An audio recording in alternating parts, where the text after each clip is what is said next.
Salut, bien-aimés dans le Seigneur, que le Père le Très-Haut soit glorifié. Voilà, comme d'habitude, c'est toujours pour moi, votre frère, un grand plaisir.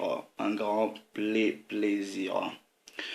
Donc aujourd'hui, ok, on va essayer de démolir, ok, quelques imaginations. On va les abattre. Donc, j'ai ici avocado, alright, un avocat. Ok, so let's get down to business. Donc, comme vous pouvez voir le titre de cette vidéo, ok, fruits sans pépins ou grains, ok, Israël spirituel, une autre folie du christianisme. Donc, on va parler fruits sans pépins, Israël spirituel, ok, une autre folie du christianisme. Bon, je veux que vous preniez le temps de m'écouter, ok, tranquillement, prenez vos Bibles. Le titre peut vous sembler un peu bizarre, mais nous allons rentrer dans plusieurs dimensions de la parole. Qu'est-ce que le fruit sans pépin a à voir avec Israël spirituel? On va faire une illustration. Donc voilà. Donc il y a une imagination dans le christianisme comme quoi il existerait Israël spirituel. Donc ces gens-là, dans ce mécanisme de remplacement, quand ils se rendent compte qu'ils ne sont pas les vrais Israélites, ils disent, ben, même si nous ne le sommes pas, mais on peut toujours être fils d'Abraham, spirituellement parlant. Nous allons aller voir dans la parole si cela est possible. Donc je vais faire ce partage en 2 vidéos. Donc partie numéro 1, comme vous pouvez voir. Donc avant de commencer ce discours, je dois d'abord rendre toute la gloire au Père, au Créateur de toutes choses. Au Mashiach, je dis en double honneur, à la fille et au fils de mon peuple, à la fille et au fils des nations païennes, à tous mes frères et sœurs au travers le monde, à vous tous qui aimez la parole véritable du Père, que le Père vous bénisse, qu'il nous sanctifie tous, corps, âme et esprit. Que nos êtres entiers soient préservés sans faute jusqu'à l'avènement du Messie. Donc voilà. Dans cette réalité, surtout dans le christianisme, il y a plusieurs imaginations. Et ces imaginations-là, ce sont des fausses doctrines, ce sont des faux préceptes, ce sont des faux enseignements tirés du vin de la prostituée. Le premier précepte, si vous pouvez aller ensemble avec moi, je le prends dans 2 Corinthiens, chapitre 10. 2 Corinthiens chapitre 10, du verset 4 au verset 5, il est écrit, version King James française, car les armes de notre guerre ne sont pas charnelles, mais puissantes par le moyen de Dieu pour la démolition des places fortes. Cette imagination du christianisme est une place forte. Dans d'autres versions, on dit forteresse. Parce que c'est ancré dans l'intelligence, dans la conscience et la mémoire de plusieurs personnes. Verset 5, abattons les imaginations. On va les abattre parce que c'est des imaginations. Et toute chose hautaine qui s'exalte contre la connaissance du Très-Haut et amenant toute pensée captive à l'obéissance du Mashiach. Donc on va ramener les choses par la puissance du Créateur, ok, à la vérité et à l'obéissance du Christ lui-même. Maintenant, vous voyez, il y a, vous n'entendrez jamais parler, vous entendrez parler d'Israël spirituel, mais vous n'avez jamais entendu parler de la France spirituelle, où on est Camerounais spirituellement, on est Malien spirituellement, oh non, on est Égyptien spirituellement, ou on est Américain spirituellement. Vous n'entendrez jamais ça. Mais bizarrement, vous entendrez parler de, oh, on est fils d'Abraham, on est Israël spirituel là. Ça veut dire quoi? Donc nous allons aller dans le Bereshit, dans le commencement, pour voir qui fait de vous fils d'eux, selon la réalité spirituelle et selon la réalité physique dans cette dimension. Aujourd'hui, vous avez, par exemple, vous voyez des fruits comme ça. Ok, vous voyez un fruit comme des raisins, des pastèques, plusieurs fruits dans cette réalité et surtout dans les sociétés capitalistes. Vous mangez un fruit qui est censé avoir une graine, un pépin dedans. On vous dit, il n'y en a pas. Mais réfléchissez. Nous allons aller dans la parole pour voir ce que la parole nous dit concernant les fruits. Le deuxième précepte, ok, si vous pouvez aller avec moi, c'est dans Genèse chapitre 1er. Genèse chapitre 1er. Je vais lire dans la version King James française. Je lis à partir du verset 11.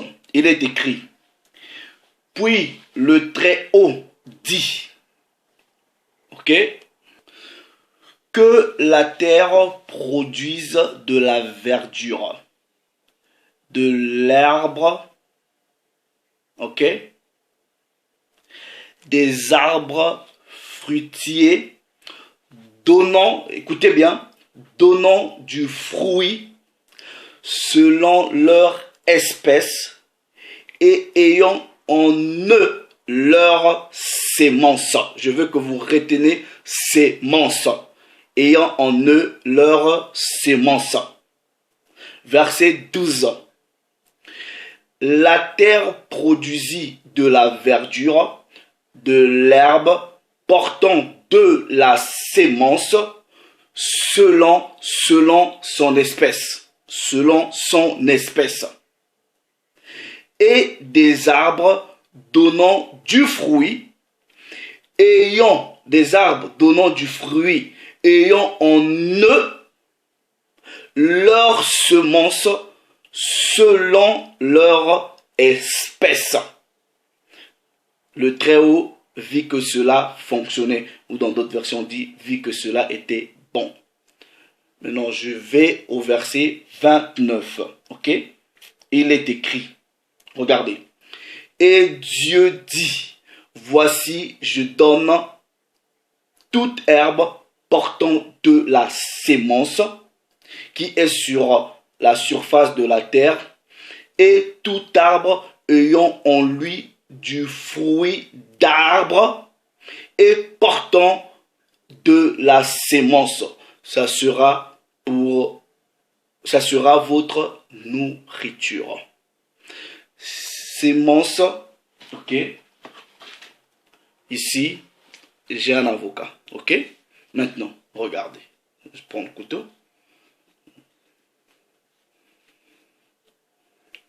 Ce qu'on appelle par sémence,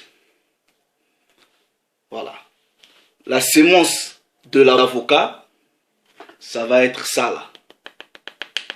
Donc, si j'achète cet avocat, je le mange et j'aime bien, si je veux reproduire la même chose, ok, tout ce que j'ai à faire, c'est de prendre le noyau, ok, alright, et de faire quoi? De le planter encore.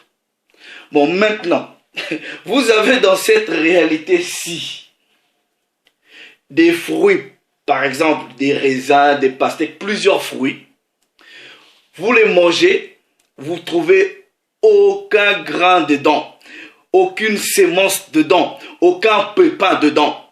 Mais maintenant, si vous voulez manger un tel fruit, comment allez-vous faire si vous partez au supermarché, vous achetez des raisins qui n'ont pas de pépins, rien du tout, ok? vous avez aimé. Mais comment vous pouvez faire pour les reproduire? Ça devient une impossibilité. Ça veut dire que ce que vous mangez là, des fruits qui sont censés avoir des pépins dedans, ok, quand on vous dit sans pépins, ça veut tout simplement dire que c'était des choses qui étaient travaillées. C'est des choses qui étaient travaillées et que vous ne pouvez pas reproduire. Donc, premièrement, il y a déjà une infraction. Parce que la parole de Dieu dit quoi? Multipliez-vous. Est-ce que vous comprenez? Donc, la multiplication de cet avocat ne se fera que par le noyau. Je prends la version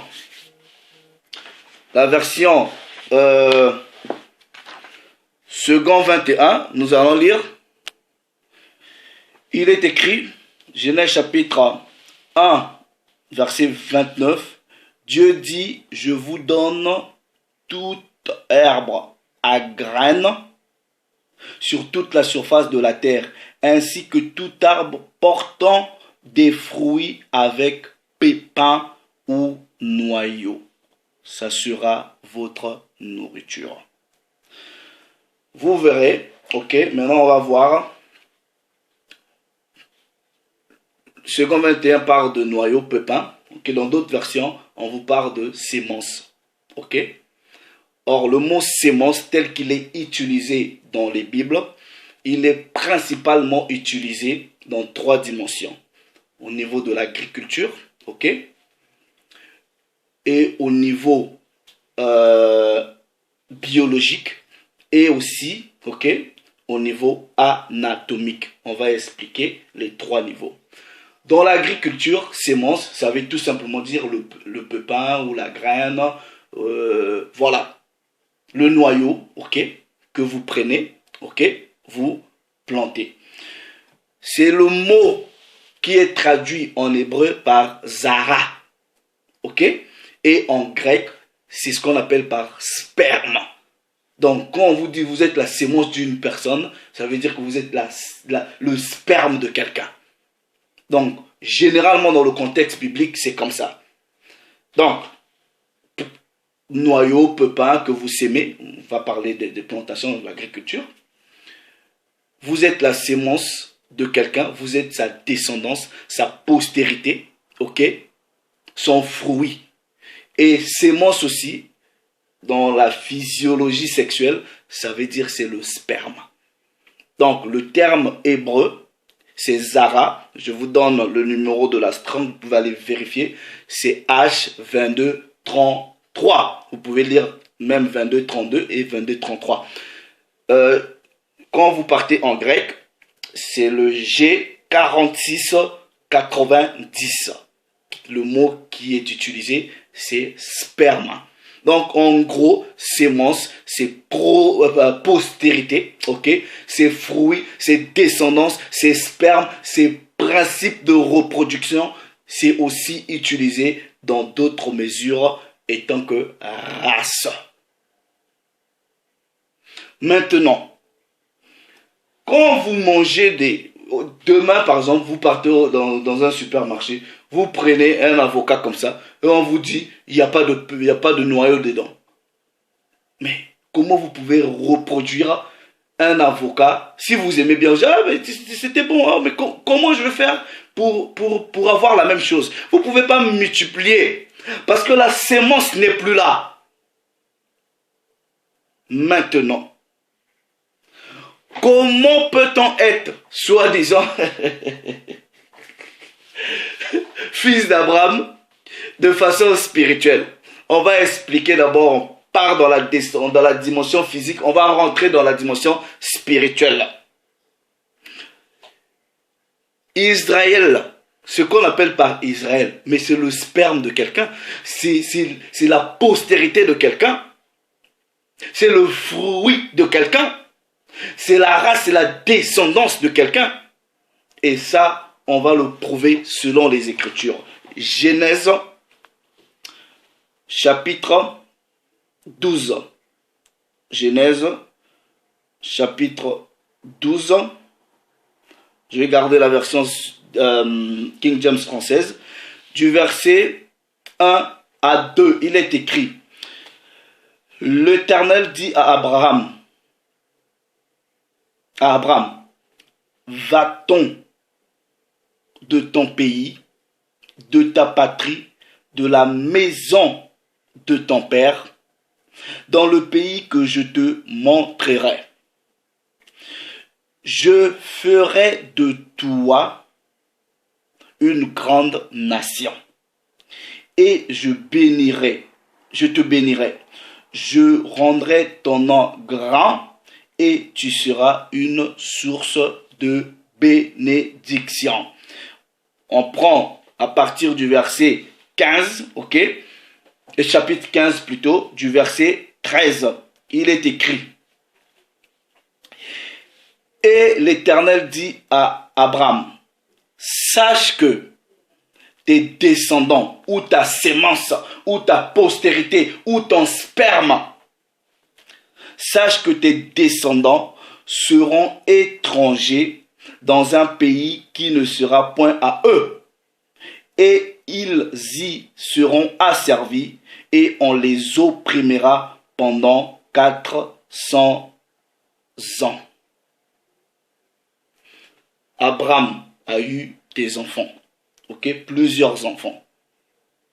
Et parmi les enfants d'Abraham, ok, le père va établir maintenant une alliance parmi les nombreuses ou les nombreux descendants d'Abraham. Nous prenons le chapitre 17, ok, le chapitre 17 à partir du verset 19, ok.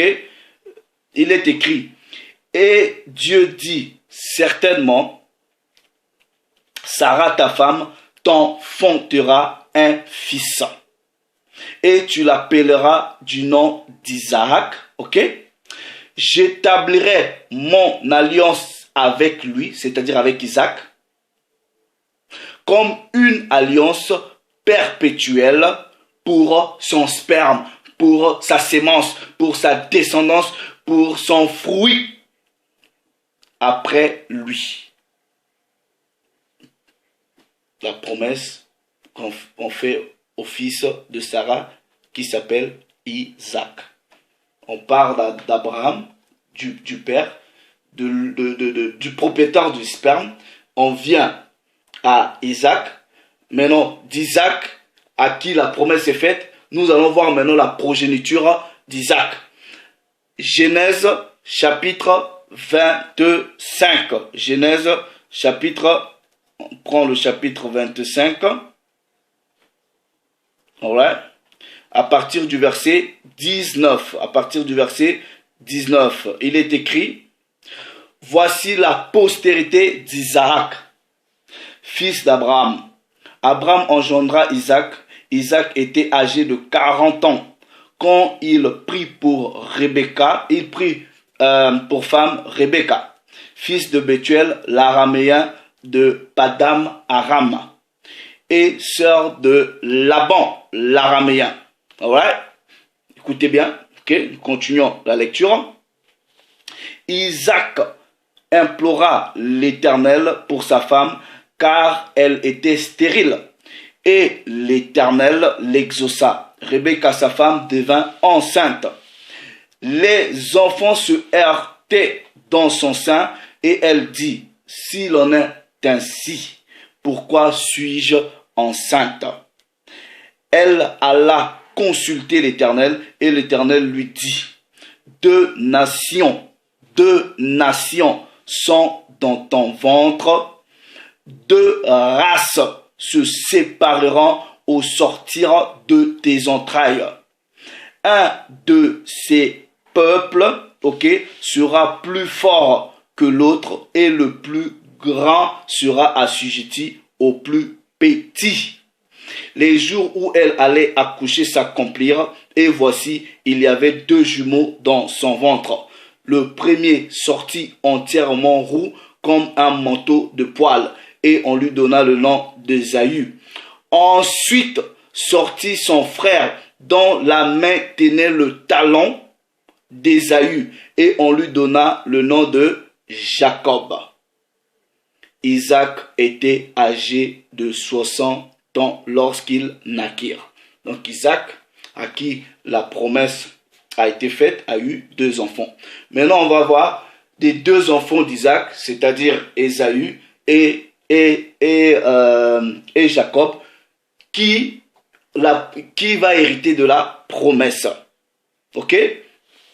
Nous prenons maintenant Genèse, ok, au chapitre 32, ok, au chapitre 32, ok.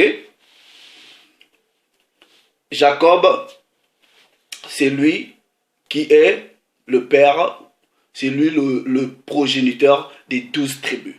Et c'est Jacob qu'on va changer, ok, de nom, on va lui donner le nom de Israël, ok. Genèse chapitre 32, ok, du verset 28, il est écrit. Il dit encore, ton nom ne sera plus Jacob, mais tu seras appelé Israël, car tu as lutté avec le Très-Haut et avec des hommes, et tu as été vainqueur. Et vous savez que c'est Jacob, ok, qui est le progéniteur, ou c'est de son sperme que viennent les 12 tribus. Jusqu'à là, c'est une question de sémence, c'est une question de sperme, c'est une question de postérité, c'est une question de reproduction, c'est une question de sang. Il n'y a nulle part quelqu'un qui viendra dire « Oh, mais je suis père d'un tel, je suis d'un tel, spirituellement parlant. » Ça n'existe nulle part, nulle part, nulle part. Maintenant, je vous dis, d'où prenez vous-même l'idée que vous êtes fils d'Abraham, spirituellement parlant. D'où? Luc, ok, Luc chapitre 20,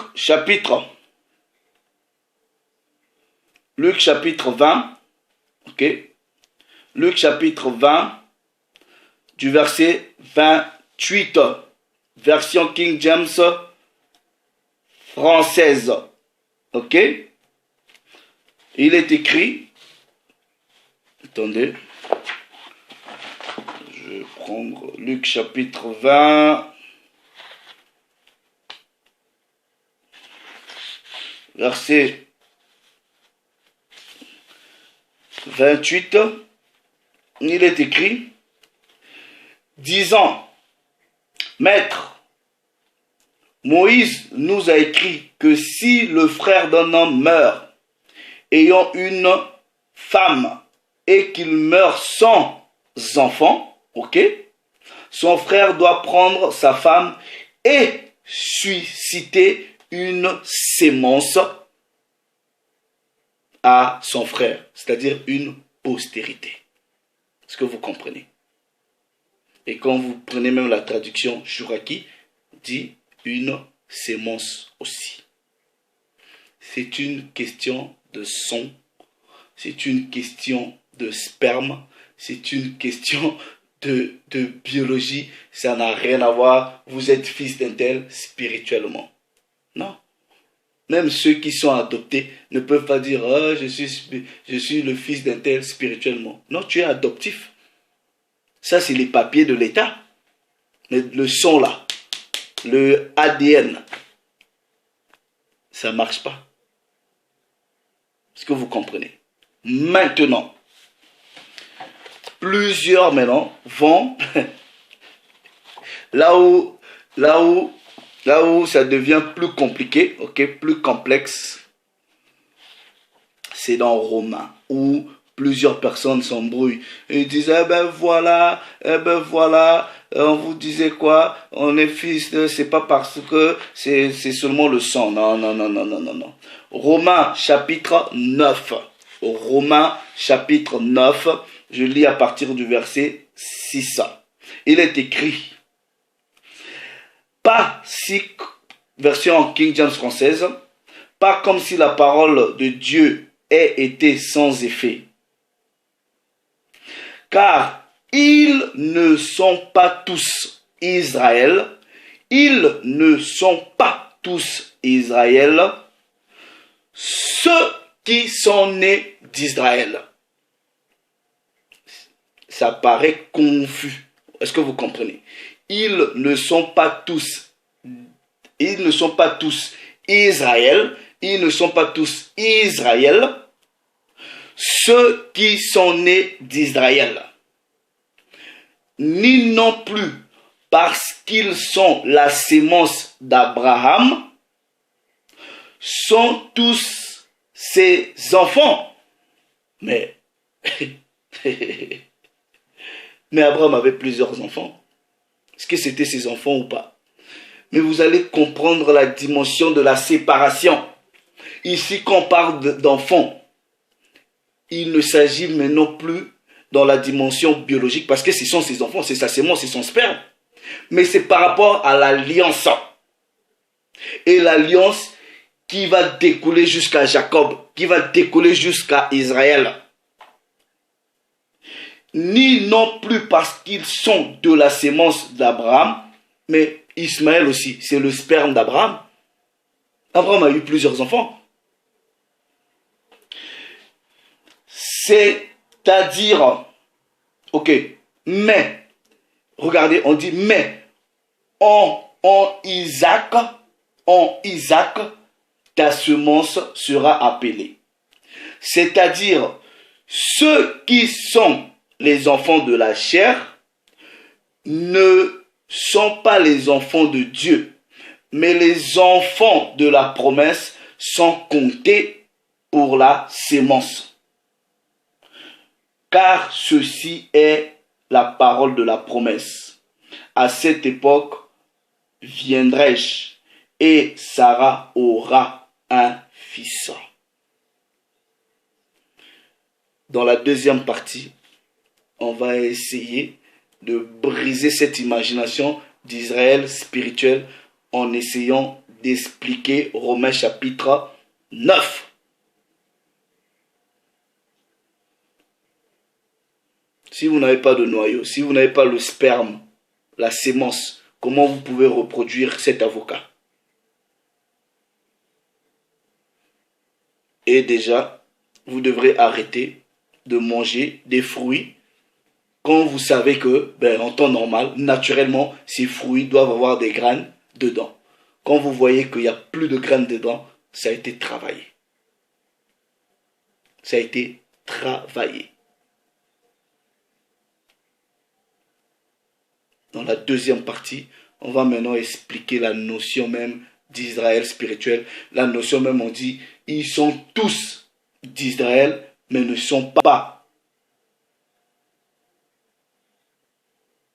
Et on dit, ok, car ils ne sont pas tous Israël, ceux qui sont d'Israël. On va essayer d'expliquer ça tranquillement dans la deuxième partie.